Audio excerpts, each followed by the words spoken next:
My guest today says any conversation that even has a hint of the problem with young people today is a false narrative and needs some examining. I'm Morra Aarons-Mele, and this is The Anxious Achiever, the show that looks at the intersection of mental health and work and asks, how can we do it all better? You know, a lot of what we think about college students is wrong.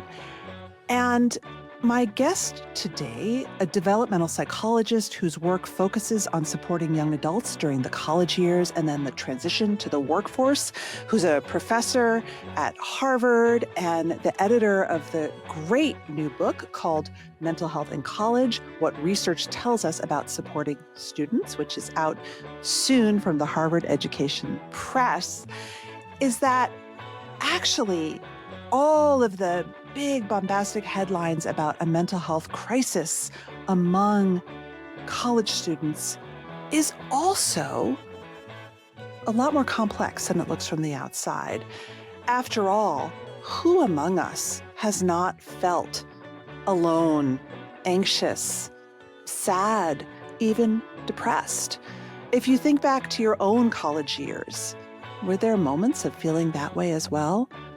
Of course, people have mental health challenges, but young people today are also more likely to have had a diagnosis early and have more freedom and the language to talk about what's going on.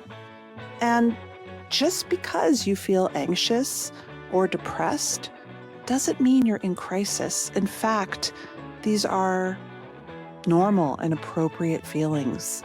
And Dr. Redding's research shows we had them too when we were young, and she has the recordings to prove it. The takeaway from this conversation is just how much college and who a college student is needs a narrative update, and how we as employers, as parents, as mentors, as supporters of young people need to think different about the inner life and the reality and the identity of college students. I'm just going to share my own aha from my perspective as a setup for the conversation. Although I was an athlete, grew up in a household that didn't have a ton of respect for athletes and, was at a high school that sort of bought into the dumb jock narrative, especially when it came to boys, because I went to girls' school. And that was a narrative that I sort of had unchecked. And it's only through raising my own competitive athlete and seeing the older kids around him that I have come to realize what a stupid and harmful metaphor this is. The student athletes that I know work incredibly hard. They carry so much pressure and expectation and, frankly, the need to perform at high levels every single day. They don't get as much sleep as they should. They are often in the gym at 6 a.m. and they have practice until 10 p.m. Of course, the way that they show up sometimes in class might look different. Their needs around checking in with teachers and scheduling might look different. We have to really examine our narrative about who's a motivated student, who's a motivated employee, and look more deeply at the multiple facets of their lives, the web of pressures, as one of the authors in Redding's book calls it. So this is a fascinating and really useful conversation, whether you have an adolescent in your life or not. And I think that you will leave with a renewed sense of optimism for our young people and some tools with how to talk to young people who are struggling in a more effective way. Enjoy my conversation with Dr. Alexis Redding. Alexis, welcome. Welcome to The Anxious Achiever. Thank you so much. I'm so happy to be here. Before we dive in, I'm going to throw a curveball. I'm curious if the title of the show resonates with you, and if so, how? The title of the show in the book, which I just finished in preparation for coming on the podcast, absolutely resonates with me deeply. I think one of the things that I have been really learning over the past couple of years is to let my nerves serve me better. I'm not someone who used to be as public about thought leadership or my ideas. I was quite happy, sitting and writing my books and, sharing for smaller audiences. But the more I have been able to lean into the nervousness and the anxiety that comes from standing on big stages, I think not only the more confident have I become, but I think much more importantly, the more I've been able to share these ideas. And I think it's important to share them. I agree. I I was actually gonna ask you, because when I have academics on the show who are not, seasoned, I hate the term thought leaders, but let's use it. Um, I'm always curious what urgency made them take that leap, and I'm gonna ask you that. What urgency about this work made you sort of say, "I don't care if it's not gonna feel comfortable.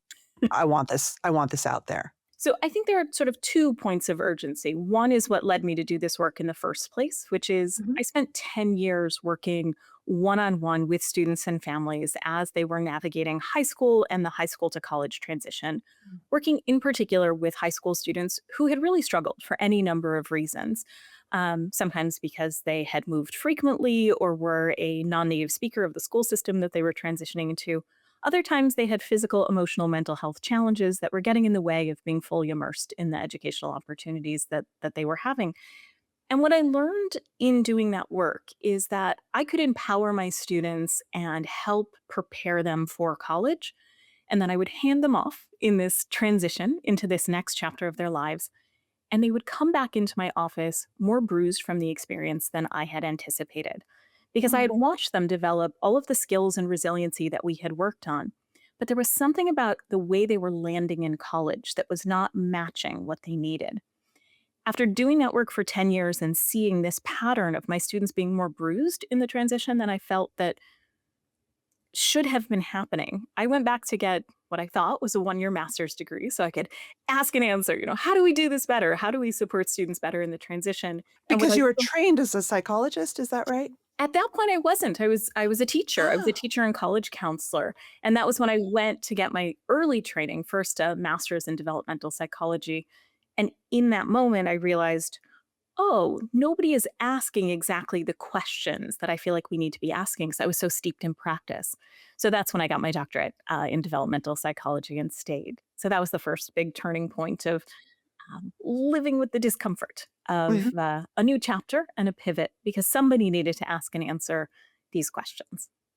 The second, which is getting on the bigger stages, was actually just doing it. I was invited to do a family and parent weekend keynote at Harvard College, and it was the big stage, Sanders Theater. Like, this is Mm. where Wow. Martin Luther King came and gave his address. When Oprah comes to campus, that's where she stands. This is the big, scary stage. And my first reaction was like, no, no, I'll do something, in a smaller space on campus. They were like, this is the space. This is where you're coming. This is where you're invited to.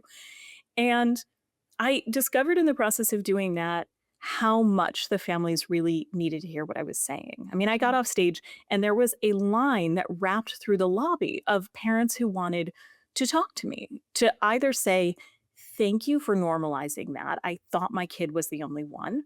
Hmm. Or here's the thing that's going on for mine. Are we sure that's normal? And it was in that sort of overwhelming process of looking at this line to speak with me that I realized this isn't a message that is cutting through the noise. There's so much panic about what is going on for young people today that meeting parents in a different space of, but what is normal, typical, developmental about these challenges empowers them.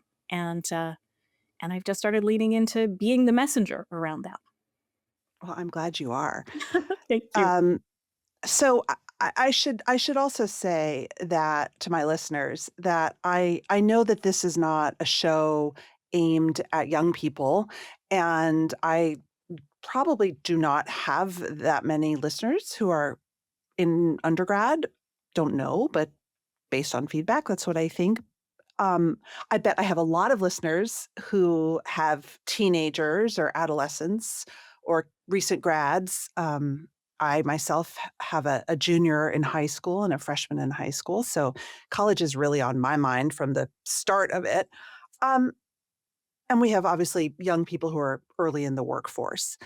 So, Alexis, I want you to tell my listeners why understanding the struggles of a college student today and how to help them get better is important for anybody who Mm, is working today. Like, draw the big picture for us. sure. Well, I think we all care deeply about what is going on for young people, either because we are raising them, we are teaching them, or we are working in partnership with them or leading them in the workforce. And the dominant narrative that we have is that there is some broad, sweeping there is a broad, sweeping distance between generations where we Mm. cannot understand each other. And what I have learned in doing my work using a lot of archival materials of interviews of people going all the way back to the 1940s is that what it is like to be a young person and coming of age and asking and answering the big questions of who am I and what do I want out of my life is actually remarkably similar across generations. And I think that is both inspiring and heartening for us to know as adults who want to build supportive and nurturing environments or environments where young people flourish because we are working together. And I think it is incredibly empowering for young people to recognize that we actually have far more in common than we have differences. So, it makes total sense to me. Also, just if you've read coming of age literature, right, and watched coming of age movies throughout the decades, as I'm sure we all have, the questions are the same. Are the answers different?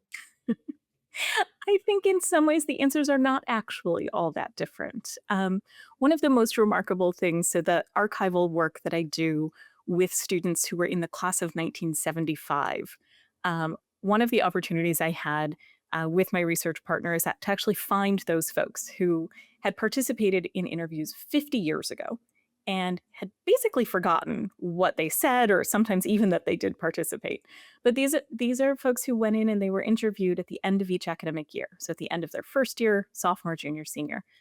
And we found them and not only asked them about their lives today, we then gave them this relatively unprecedented opportunity to listen to the recordings of themselves, this magical time capsule of what were they like at 19, 20, 21 years old.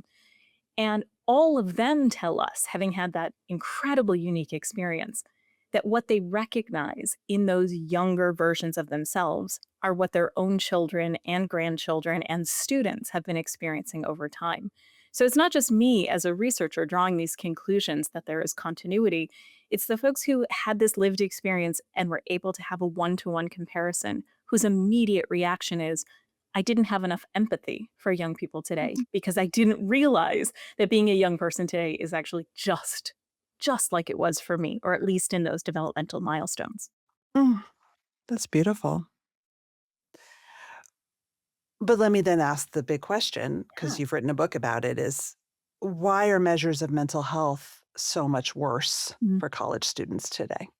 So I would argue that they might not actually be so much worse. I No. actually take a much more positive stance on what is happening around the data we have about college student mental health, which is that young people today are more empowered to name their struggles, are more empowered to learn about what's going on, and to seek help and to get the Hmm. supports that they need.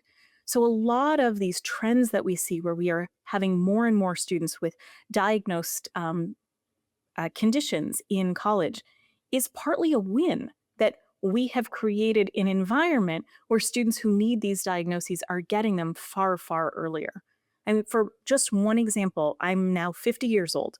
The number of my same age peers in my cohort who keep telling me that they were only recently diagnosed with ADD, ADHD, who should have been diagnosed 30 or 40 years ago.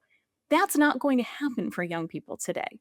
For Yeah. young people today who do have that diagnosis in their future, it's not 10, 20, 30 years hence. It is going to happen much sooner. And so, while we never want to underplay the very real challenges that we have and the number of students who are struggling, I don't think it's as much of a, and you know, because you read the book, We're not at a crisis level. What we are is at an opportunity point or a tipping point Mhm. where we can recognize that young people have the language and the supports that they might not have had before.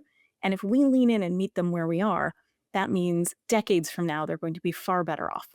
So, how would you react? There's obviously tons of media around mental health epidemic, mental illness epidemic among our youth. How does that phraseology set you off? Or I think what I'm really trying to do, and the leading message of the book, is that when we talk about the mental health crisis for young people today, what we are actually doing is conflating two things that are happening simultaneously. There are young people who have very real diagnosable conditions, and it is very important to make sure they are getting clinical care. right, That is and the numbers on that, just if you want to throw out a couple, I mean, they're big. They're big. absolutely, They're up to almost absolutely. half. We Yeah, do not want to underplay that or the sense of loneliness. right. But sense of loneliness, which is around 50% of all college students today, does not actually fall into that category. And what we're doing is we're conflating these very real, very typical things that happen in moments of transition, like transitioning from high school to college, from college to the workforce, where somebody tells us that they are anxious, where they tell us that they are lonely. Those are not necessarily diagnosable conditions. That's a beginning of a conversation where we figure out, is this somebody having a totally expected challenge where we can meet them where they are and they don't need to be referred to a campus mental health center? Or was that the opening gambit of a conversation where we recognize that something broader is happening? But what we are doing, especially on college campuses, is the second somebody tells us that they're feeling anxious or they're feeling lonely, we're so scared that we're going to miss something important because, of course, we don't want to miss it. That our instinctive Mm. reaction is, oh no, this is a referral. And what we do in that moment is we silence that student. We have closed off the avenue to having a conversation with them that's not a clinically based conversation to explore and figure out Yeah. what they need. We have put a label on this that this is a panic mode, and they might not have been feeling panic, but we've now told them that this is crisis level. Yep. And we have redirected them to a support that they might not seek out. And that's where we are really missing the boat. Because not only are campus mental health centers completely overwhelmed and supports in general, society writ large, are overwhelmed, there are a lot of young people who are simply not going to show up for a therapy appointment because of their personal beliefs, their cultural narratives, because they Mhm. are uncomfortable doing it or they are unable to find a practitioner that is affordable, that is available, that shares their identities, who they feel connected to. And so, my big message in talking back to this crisis narrative is that we have to decouple these two things that are happening. There are students who are in crisis, but to be experiencing a moment of loneliness or anxiety, that doesn't mean that they have yet met that threshold. And so we can have a much more grounded conversation with those young people to figure that out. What do they really need without labeling it? Oh my well, first of all, this needs to be a New York Times op-ed, like stat. Thank you. Um, you know, I share this with you as a parent who is constantly trying not to get triggered by her Mm, children's moods, and also as someone who tries to teach people that anxiety is a perfectly normal thing and indeed something that we need. Um, it's so hard, especially I think for those of us who were raised to be scared of these tough emotions, or maybe even think back to our own. I mean, one of the threads that I thought was so interesting in your book, in every chapter, and I should say you're the editor of this volume, not the author of it all, is that the messaging of sort of college has always been sold to us as a fantasy, yeah. the best 4 years of your life or Mm, however long, but college is really hard emotionally, financially, spiritually, mentally, all the things. I found so resonant. I always felt that way. I hated college. I mm, was so clinically, I mean, listen, I've given a million speeches about this. I was so clinically depressed. It's when I got my bipolar diagnosis. I was in crisis through much of college, and I always felt like I was betraying the idea of college. Like, why wasn't I having fun? Um, I I hear you. Now, I do have mental illness, but I wish someone had also said to me, "Hey, you know what? Being young isn't a cakewalk. Like, it's not all parties and rah-rah football games, and that's okay. Like, you're gonna question and feel lonely and feel sad and feel despair." Absolutely. And that it is totally typical, normal, developmental to feel all of those things. Yeah. But you are right that our cultural narrative that we have sold to generation after generation is college will be the best 4 years of your life. Number one, for most students, college may not be 4 years. Also, how sad would it be if the best 4 years of your life were over when you graduated and crossed the stage? Like, Right, when you're that's 22. exactly, exactly. But what we know from your experience, from my research, from my experience, is that college has a lot of really hard days. And the process of figuring out who you are and what you want out of your life and facing rejection and often doing it disconnected from your community, from home. Of course, those things are hard and sad and lonely. One of the things that I teach my students, so I teach graduate students to build support systems on college and university campuses. I teach them this model called the W curve, which I love Mm. in its simplicity because it is the shape of a W. And it is about the very real ups and downs and roller coasters of what it is to be in a moment of transition. Starting with the honeymoon phase to that first big dip of culture shock, we rebound, but then we dip again. And when Yeah. I started teaching this to my grad students, it was with the purpose of empowering them to help younger students when they were in the workforce. But what I realized is that my grad students, of course, were experiencing the W curve themselves. And what they started to do was to take the language of the W curve to walk into my office and tell me what was going on with them.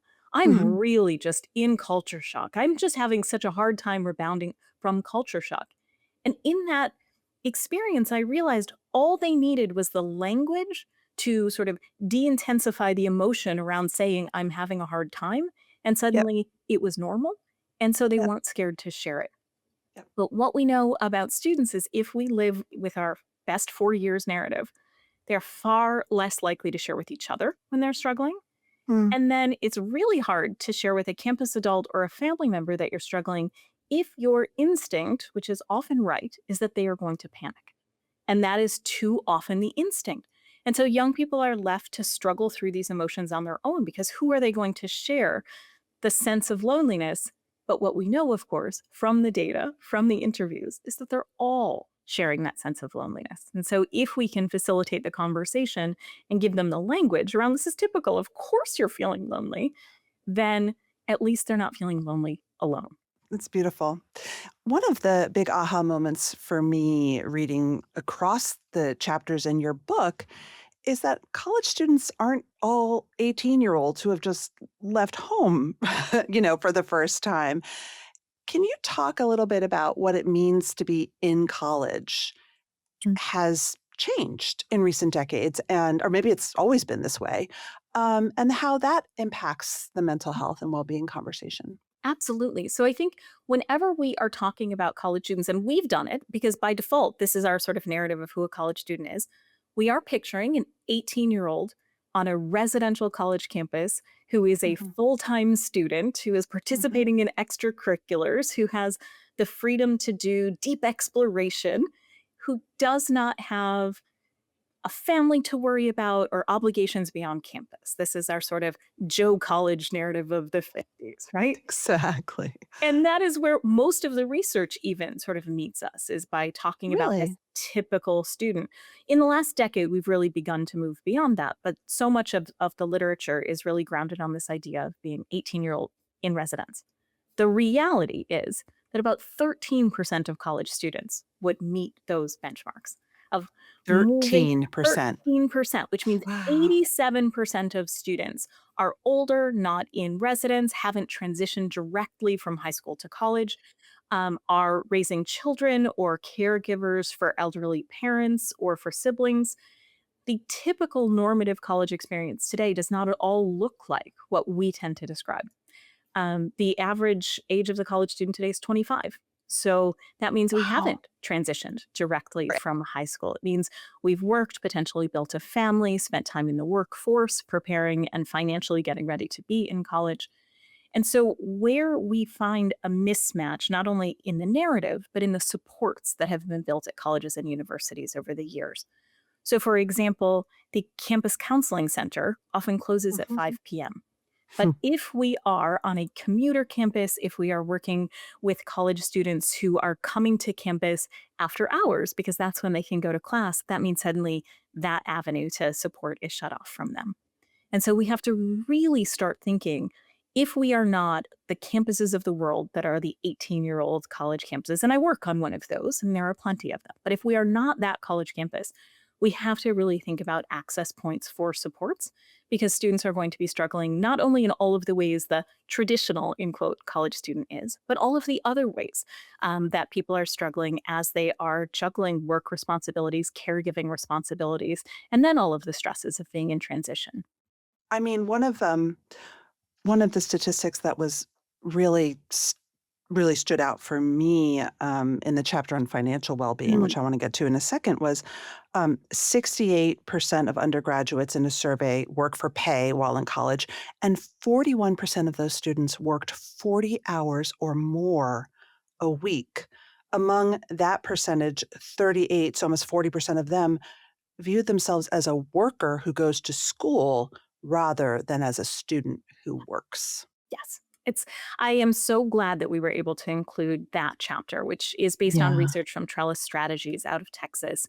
It is so important in our conversation about college students, both for anyone who is supporting a college student, working with a college student, but also for those hiring recent college graduates and preparing them for the workforce to understand what it is to be juggling academics with a full work roster and what that means for the limited roles that somebody might be able to take or what their grade point average might look like. Because if Mhm. you are working 40 hours a week and you're exhausted from being a full time employee, formatting your citations properly on your term paper might not be the most important thing you're doing, and that collectively, cumulatively over time could also have an impact.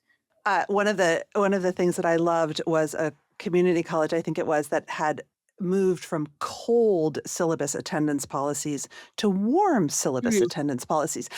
This resonated me as a work design person. Explain what that is. Sure. So this is the chapter by Amanda Latz, who's at Ball State University, and she's an expert in community college students and how to train faculty to sort of meet their students where they are. So she's really at the cutting edge of these conversations around who is a college student today.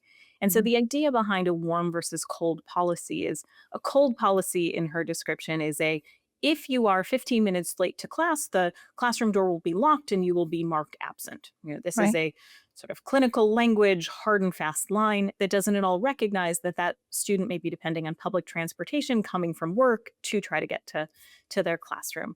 A warm policy is it's so important that as a classroom community, we all be here present on time. The expectation is that you are here before the 15-minute mark, understanding that sometimes public transit may get in the way of that. If you come late, here's what we ask you to do. Yeah. The warm policy explains the motivation behind it and also adds some cushioning around the edge. So it's not just black and white. So it really is more responsive to student needs.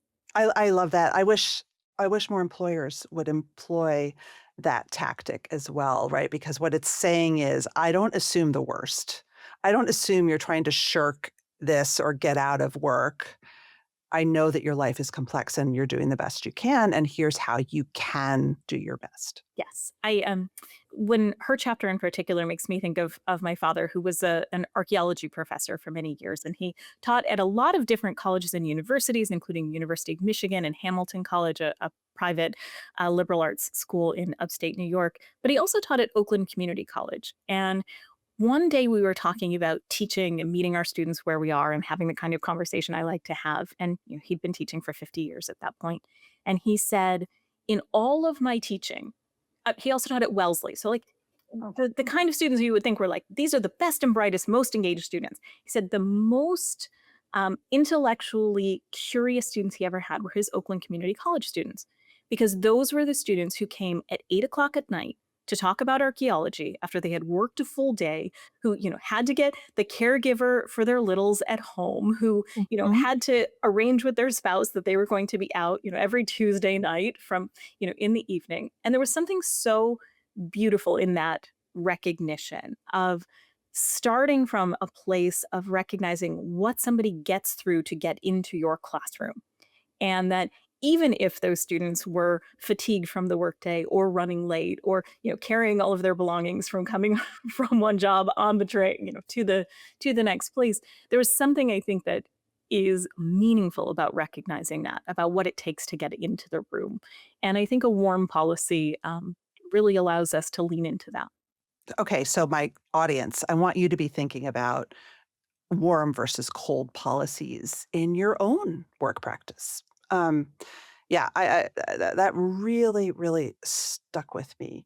You know, the chapter on financial wellness was really wonderful, and I think that what the author was one of the big points was financial support is a mental health support. This is something that companies are actually starting, duh, to understand. Unfortunately, not always paying people what they deserve. Um, I thought that that was a great stake in the ground. Financial support is mental health support for students. And then another point was to honor students' multiple identities. And the third point to sort of promote financial wellness was to address time poverty with intentional design. Do you have examples or can you expand on these 3 points? Because I think they're all really resonant, especially to people, um, in the workforce. Yeah, I mean, first, the the professor in me just needs to celebrate because you're calling attention to a chapter that was co-authored by one of my former students. So Brian Ah, Anderson yeah. was a student of mine, so it's especially exciting to have watched how his career has unfolded, and he's really at the forefront of this conversation about thinking about financial wellness and supports for students. So I'm glad that this is the one that you're singling out. They have a couple of former students who are in the book, but that is one of them. I think this goes back to the conversation about warm attendance policies and just Mhm. leading from a place of grace and understanding what is going on in the complex lives of our students. That this is not somebody who is just walking back and forth to the dorm and then going to a keg party and eating in the dining hall. Like, this is somebody who has many other responsibilities and obligations. And I think that, it is important for all of us to both recognize that and make sure that we are understanding what might be getting in the way of the student doing their best despite their best intentions. Yep. At the same time, and I think it's also important to know, and this is a seed that was planted. I was reading was it 10 to 25, David Yeager's book about One of my top 5. Read it a billion times. it was a great book, and there's so this will resonate with you from having read it. He was talking about not just, leading with grace and empathy and understanding where people are coming from, but also making sure that we are uplifting and holding students to that benchmark and making sure that they Yes. are, you know, the the door being closed and locked is not the solution, but that you don't have to attend class is also not the solution. Right. So He has finding he that has space. sort of a ma oh, sorry. Yeah, no, go. He has a matrix, which I think is really helpful, right? Of like, we don't want to have such high expectations that a student feels like they can never meet them and that they're a failure. We don't want to enable people Right. as well. We want to mentor people, right? Keep going. No, I mean, I loved that moment. It was one of those, like, I've got 6 asterisks in my little orange highlighter on the side of the Yeah. book because it is it is such an opportunity for all of us who are creating classrooms or creating workplaces where there is a benchmark of performance that we need to hold people to, and yet you can do that with grace and recognizing what supports are needed. So even Yeah. just starting a conversation when somebody is falling short with a, "Tell me what's going on. Tell me what's getting in the way," as opposed to, "You are not doing this," and assuming the reason they're not doing it is because they don't care. That is rarely, but sometimes, but rarely the reason why things are going wrong. Um, Talk about the connection between financial well-being and mental health. Yeah, I mean, I think what's really important here is that when somebody is working with a scarcity mindset, when they're trying really hard to make sure that they can eat and pay the bills and support the people in their lives, again, the citations at the end of the chapter is maybe not the most important. But this is somebody who may Mm. well be in college because this is the pathway to a better life for their family. And so it's just really important for us to recognize and remember that the most important thing for that student who is sitting in class and wants to talk to the faculty member. So, as an example. Now, as a faculty member, you might be like, well, if the person's staying after class, that must be the one who cares. But what Mm. about the person who needs to leave class 5 minutes before the end of class because they need to get to work or because they need to get the bus because if they miss it, it's going to be another hour. And so we need to just think about all of those constraints that are in place that may well be keeping people from showing up in the way that we expect or that Mhm. is sort of typical for our story of what's how somebody should be and Right, recognize. that we deem as a motivated student. I I've had my own personal aha moment with this, with my one of my high schoolers who's a pretty serious athlete, and is with a lot of pretty serious athletes, um, at a very competitive school. And I grew up in a family that, although I was an athlete myself, that sort of dismissed dumb, sort of bought into the dumb jock narrative. And what I've learned instead is that when you are a recruited athlete, when you're a serious athlete, the expectations put upon you are so intense. Your schedule is so intense. You might be practicing till 10 p.m. You get to school at 6:15 p.m. because you're expected to work out. And this is a really toxic narrative for our athletes who at once we lionize and worship. Yeah. And yet the dumb jock or they, well, he doesn't care because he's just an athlete. It's like, no, he's friggin' exhausted because he doesn't get any sleep. Um, I'm on a little bit of a personal mission myself to change that narrative. No, it is so important wherever we see a too simple story about who somebody is or how they're showing up, that's always the opportunity to interrogate what's actually going on. And if we go back to the issue of, basic needs security, one of the things that a dear colleague and friend of mine, Dr. Tony Jack, who wrote The Privileged Poor, who works at Boston University at their Newberry Center, one of the things he has done is follow the experiences of students who have come from an impoverished background and navigate elite colleges and universities. And he cares deeply about this work because that was his lived experience as a recruited athlete from Miami, Florida to Amherst College, and then made his way to Harvard, where he got his degree. What is so powerful about his work is that he tells the stories of what students are up against, even in navigating the most elite and well resourced institutions. So, Hmm. the dining hall that closes before you are back from practice.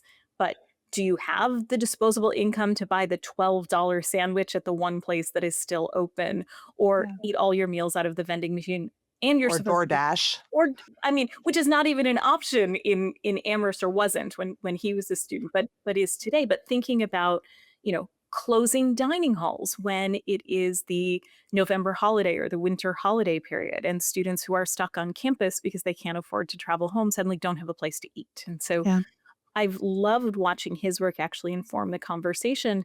And what you can actually see across higher ed is that there are now very few schools that close all of their dining halls during holiday break, in part because he was like, this is my lived experience. Don't tell me the dumb jock story. Don't tell me the you don't care story. Here's what it is actually like to be a poor kid on campus navigating these spaces. And he got everybody to listen to him. So these are things that we can truly change and are not, dramatic reinventions of the wheel. They are just creating policies based on empathy and understanding who our students are.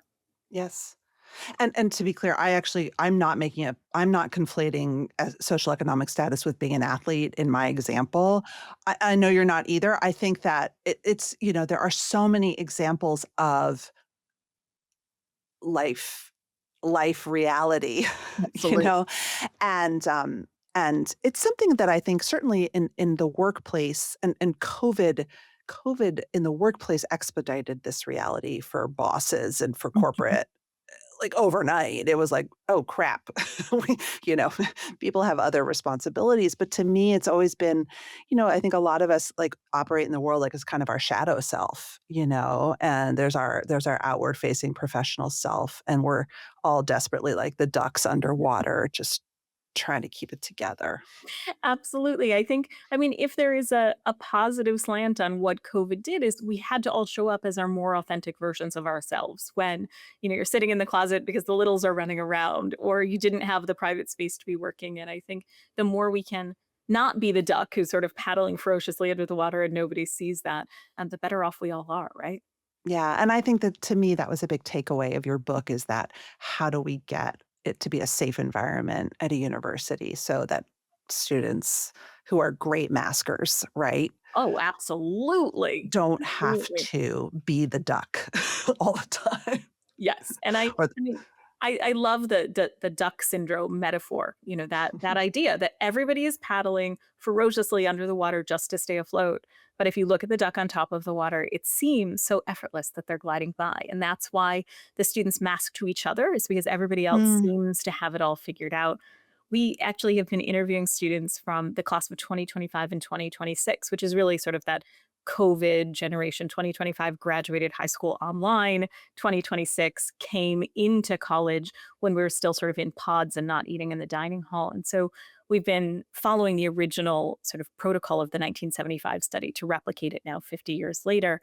And really? yeah, which is fascinating to sort of follow them and these experiences.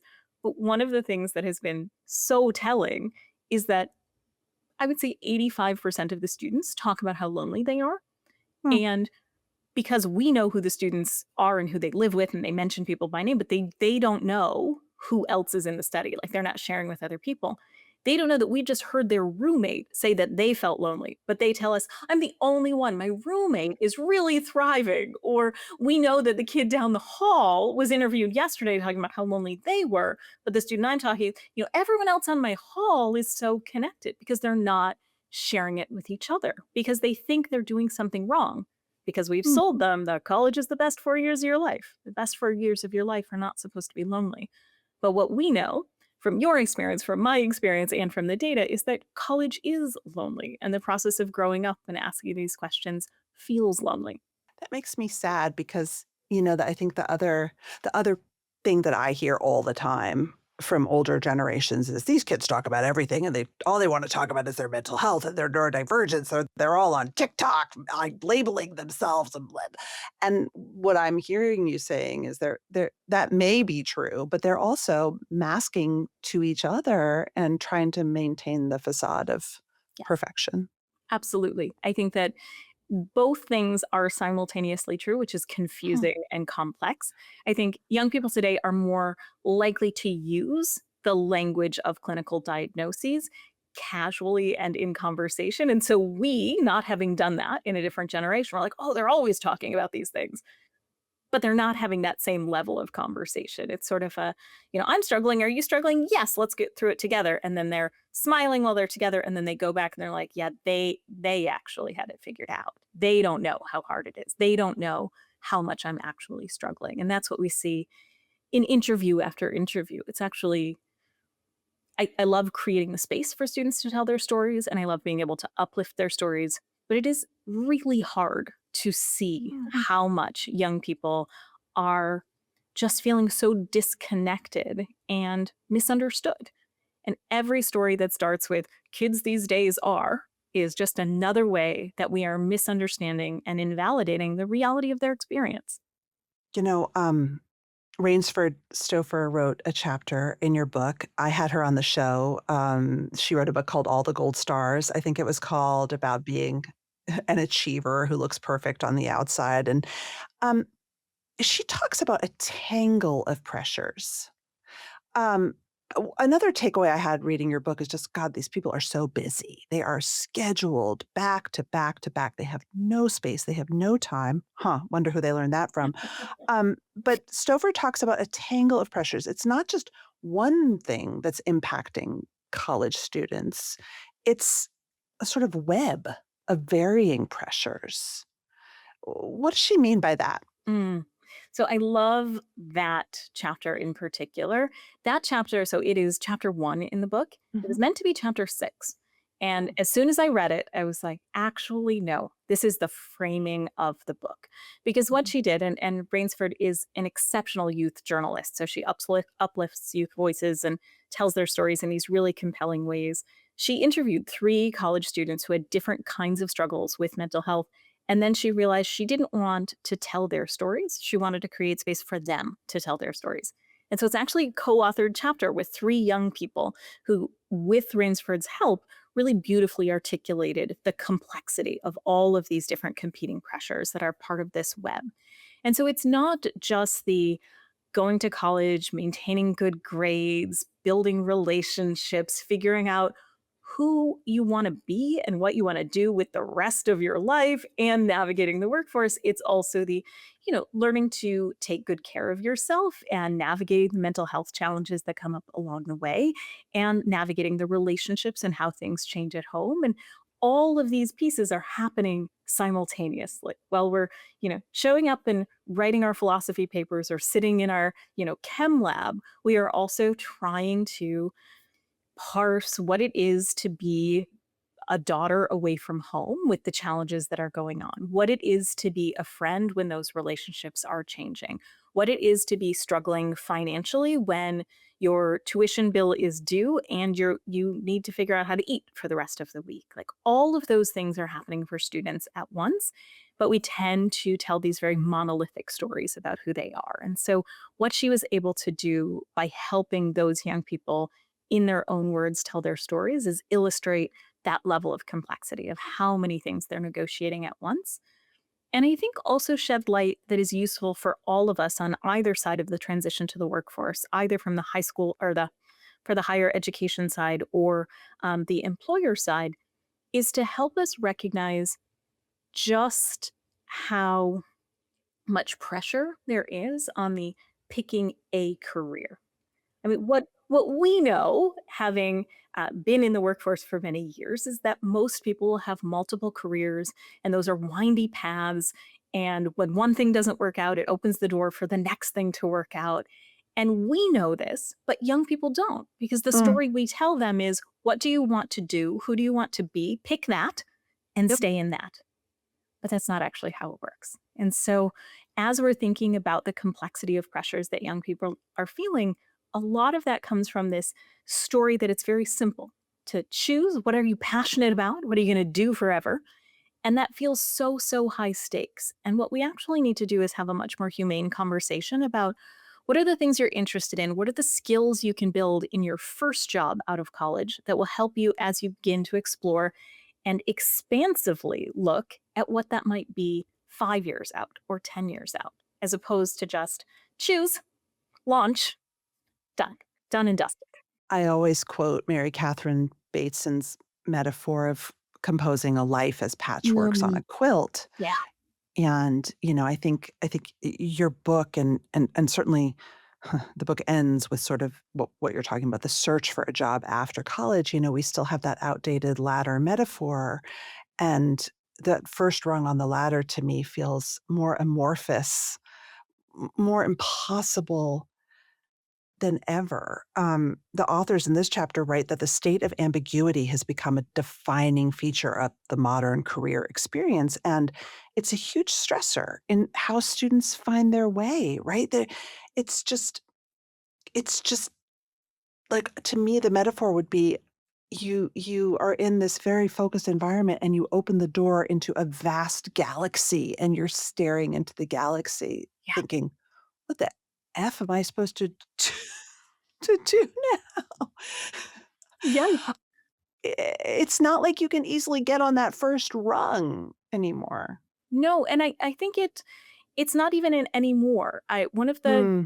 Oh, interesting. real takeaways from the 1975 study, and so the book is called that we wrote based on the study is called The End of Adolescence: The Lost Art of Delaying Adulthood, which is not a title that rolls off your tongue, but we were trying to capture some complicated things.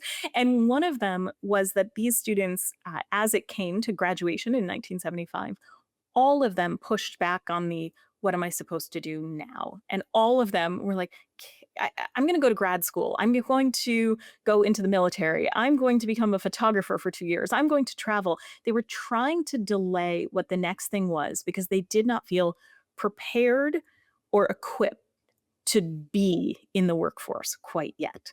And it was so interesting to not only see that, in the raw data as we were Mhm. listening to their recordings and doing the study, but then to meet them 50 years later and to hear them telling a very different version of that story where they had been very certain about what they wanted to do. They always knew that they wanted to go into, and that is part of Really? what we do when we're talking about the ladder metaphor, is we assume we were more certain in our own Mhm. path than we actually were.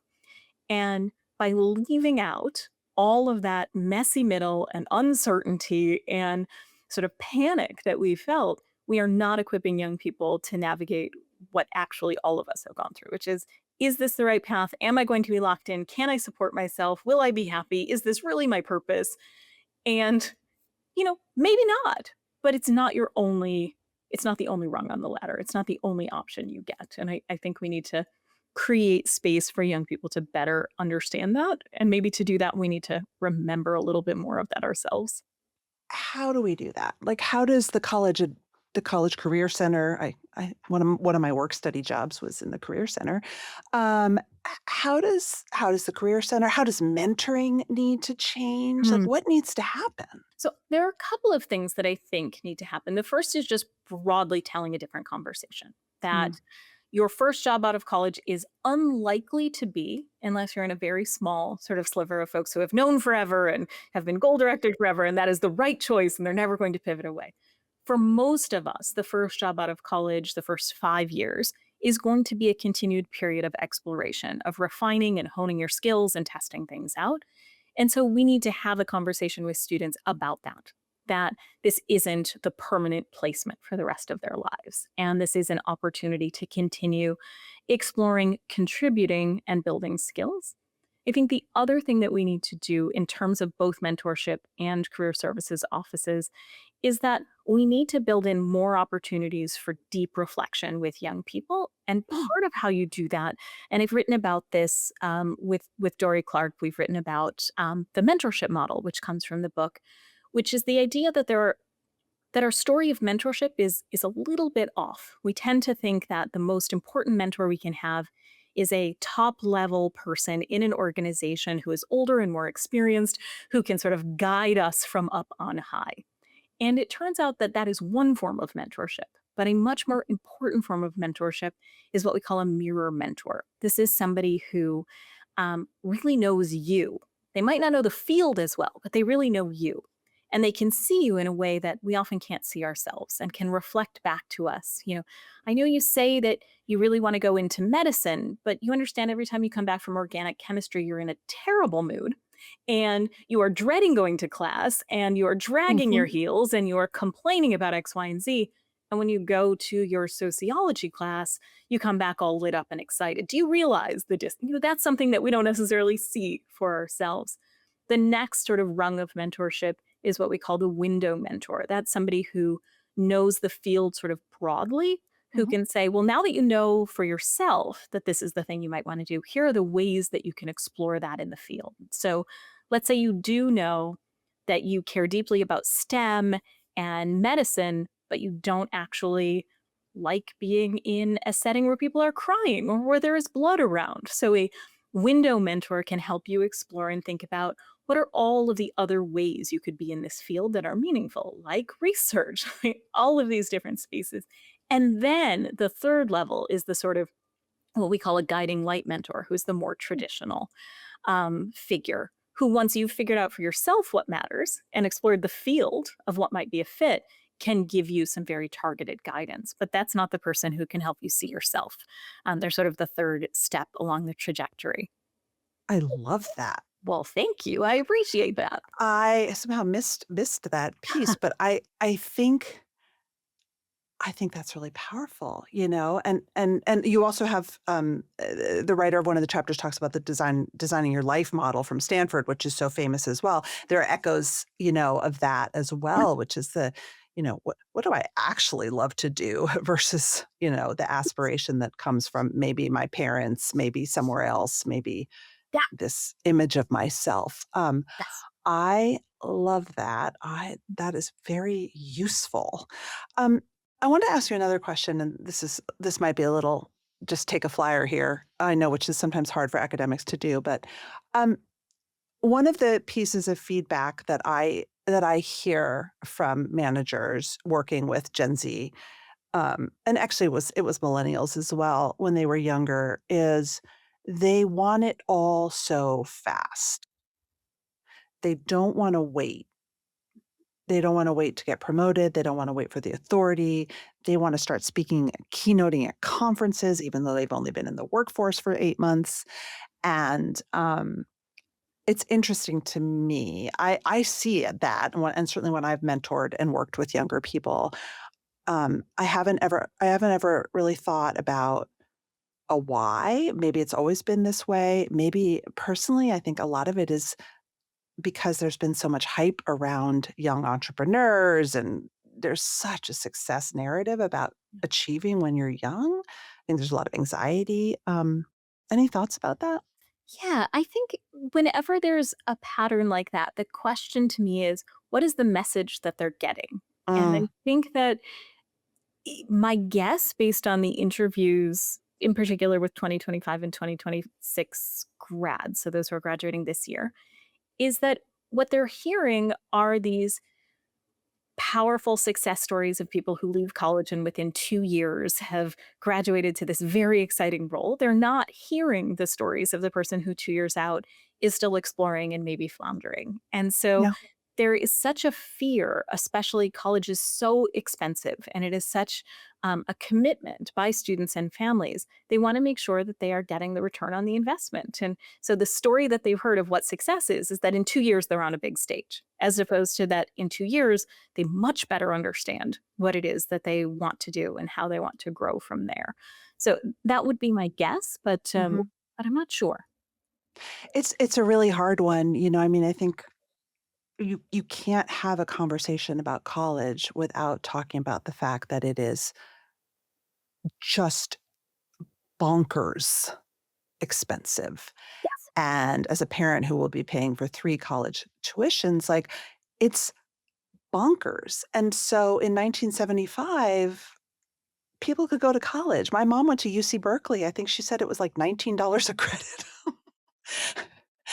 Um, it's it is college costs you, sticker price upwards of $90,000 a year for a private university. So that pressure is not untrue. We can't pretend like it's not untrue.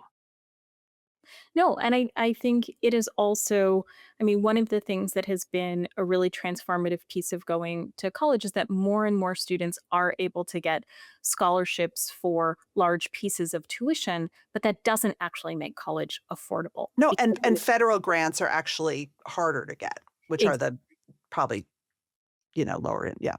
and we've never done a very good job of explaining exactly what college costs.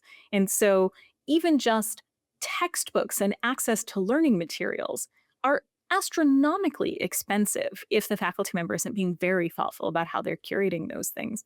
And so yeah, we can't have a conversation about college where we don't recognize how much cost is playing into it. So again, if we think about that student who wants to, make it big really quickly, a big part of that could be I've got really hefty student loans to pay off, and I need to make sure that this was money well spent, either my money or my family's money or the loans that I need to pay off, or a combination of all three of those things.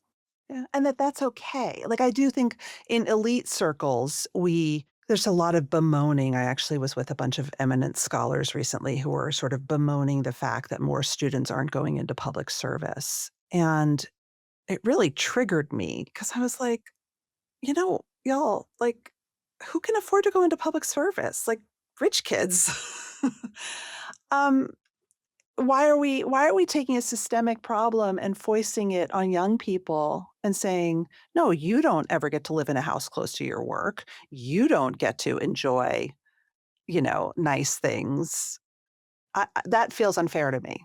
I mean, every narrative that starts with kids today, or you can't buy a house because you're buying too much avocado toast, like any number of conversation that begins from a place of here's why we are so different across generations is ultimately a narrative that is made to make one group feel better, Yep. but it is not made to solve the issue. And so that I think, it is my soapbox that I am perpetually standing on of any conversation that begins with kids today are is not a solution based conversation.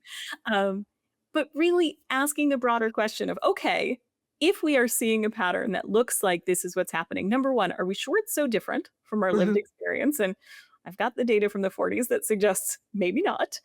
And to what end are we making this claim? Is it because we are looking for a way to have a different kind of conversation, looking for a way to design a support structure that meets them where they are?